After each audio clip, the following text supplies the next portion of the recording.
2 jours. C'est le temps qu'il m'a fallu pour débarrasser toute ma chambre. Et il fallait voir le tas de saleté qu'il y avait. Les habits que j'ai depuis plus de 10 ans, les sacs à main, les chaussures que je ne porte pas, que je n'ai jamais voulu jeter. Et franchement, je me sens super bien, je me sens légère. Honnêtement, je me sens trop bien.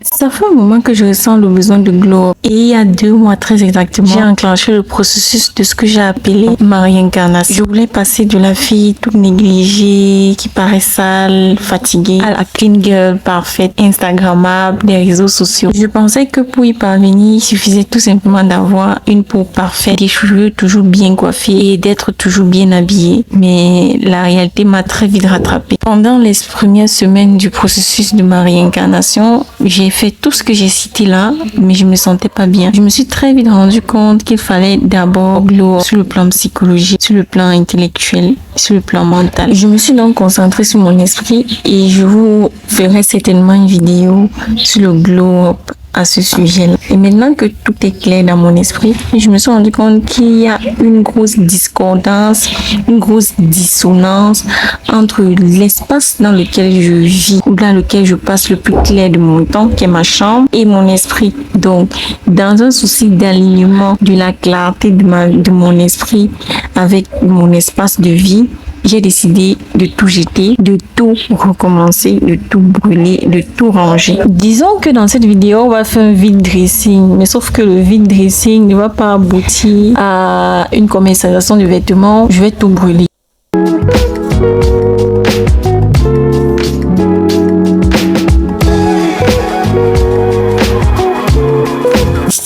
Là, je viens de retrouver mes premières étiquettes pour mon déodorant Cassica. Et je me suis lancée, je vendais dans les boîtes comme ça. Et je mettais l'étiquette juste au-dessus de la boîte ici. C'est les premières étiquettes qu'on avait imprimées. Je vais voir à quel niveau je suis actuellement. Attendez, je vais vous montrer une de mes boîtes que j'utilise traditionnellement. On est passé de ça à ça en moins d'1 an. Il n'y a pas photo. C'est la boîte actuelle du déodorant. Là, c'est avec quoi j'ai commencé. Je suis trop fière de moi quand même sur le plan. C'est ce plan que je suis trop fière de moi.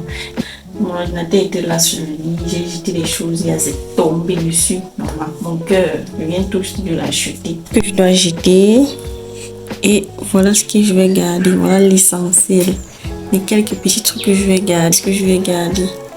Tout le reste ici va être jeté. Et même là-bas, je sens qu'il va encore faire un autre plus extrême pour dégager tout ça. Regardez tout ce que je vais jeter. C'est des années et des années et des années de vêtements que chaque fois je préfère plier et garder tant je les porte pas. Tout simplement parce que j'ai pas envie de les jeter. En fait, j'ai ces vêtements, une certaine valeur émotionnelle pour moi qui fait que je ne veux pas les jeter. Donc, j'ai décidé de tout jeter, de tout recommencer à zéro. On commence une nouvelle vie. Donc, il nous faut les nouveaux vêtements. Il faut que tout soit neuf, tout soit nickel. Donc, on jette les anciens, on commence à zéro. Parce que le fait que ce soit là me donne toujours l'impression que j'ai des vêtements. Mais quand je veux sortir, en réalité, voilà le peu de vêtements que j'ai, à peine 10 vêtements en réalité. Quand c'est là, ça me donne l'impression que j'ai beaucoup de choses alors qu'en réalité, je n'ai rien. En bas, là, il y a beaucoup de paperasses, beaucoup de boîtes qui ne me servent à rien, mais qui sont là, qui m'encombrent, que ça. Je ne veux rien. Je veux que ma chambre soit vraiment une chambre à coucher où il y a absolument rien. Que ce qui me correspond, ce qui correspond à une chambre, c'est-à-dire les vêtements, les produits de nettoyage, mes draps et tout. Je veux pas plus que ça. Même les chaussures, je n'en veux pas trop. Je veux 2-3 paires de chaussures, ça suffit. Quelques 2-3 sacs, ça me suffit. Avec beaucoup de vêtements. Oui, ce sont des vêtements qui m'en faut beaucoup. Mais même quand je dis beaucoup, là, c'est vraiment une quantité qui me permet de porter un vêtement tous les jours par semaine, c'est-à-dire 7 vêtements pour mes sorties et de quoi rester à la maison tout en étant chic. Parce que j'ai vraiment envie de travailler mon image, même étant à la maison.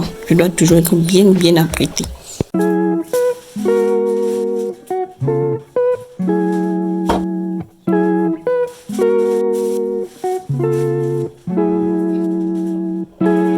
Je vais vous montrer l'état de mon armoire actuellement. Globalement, ça ressemble à ça. J'ai mon petit visage là que je veux bien vous cacher. Je veux pas que vous voyez ce qui est écrit là.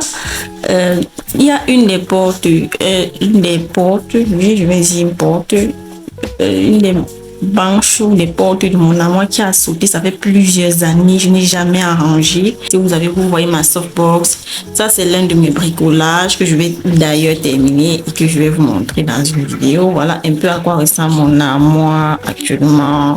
Il y a toujours eu un gros vide au niveau du haut là parce que on n'avait pas bien conçu en fait et je n'ai jamais pu arranger. J'ai bien envie d'arranger ça cette fois-ci. Il n'y a aucun rangement, ce qui fait que beaucoup de choses sont au sol parce qu'il y a des espaces en haut et il n'y a pas de moyen de ranger en fait.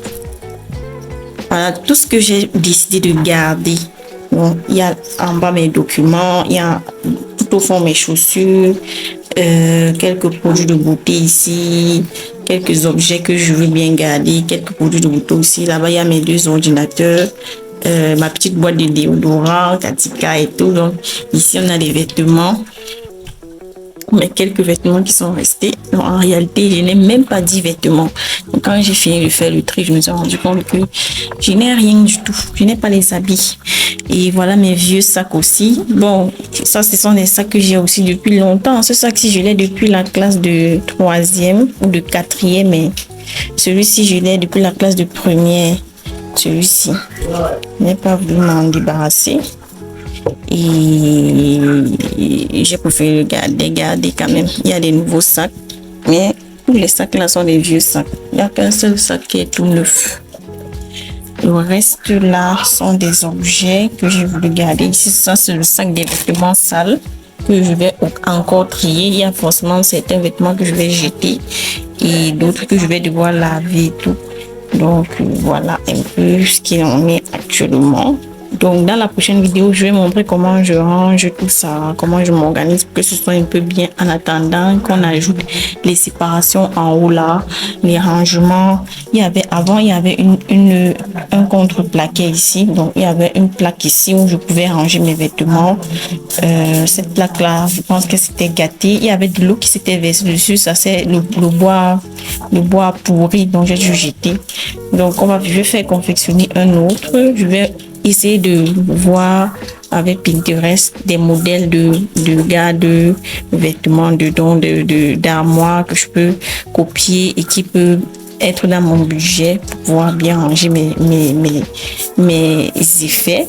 Donc voilà un peu à quoi ressemble mon armoire actuellement. Je pense que ce sera peut-être la seule partie de la chambre que je vais montrer pour le moment.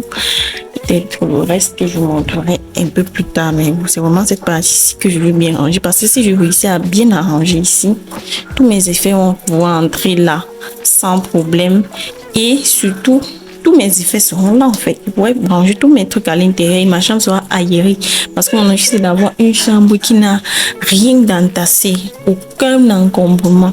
Libre, quand quelqu'un entre, il voit comment c'est propre, c'est beau, c'est chic. Donc, pour que ce soit le cas, il faut que l'armoire puisse emmagasiner le maximum de choses et que ce soit vraiment bien rangé, bien joliment présenté. Donc, voilà.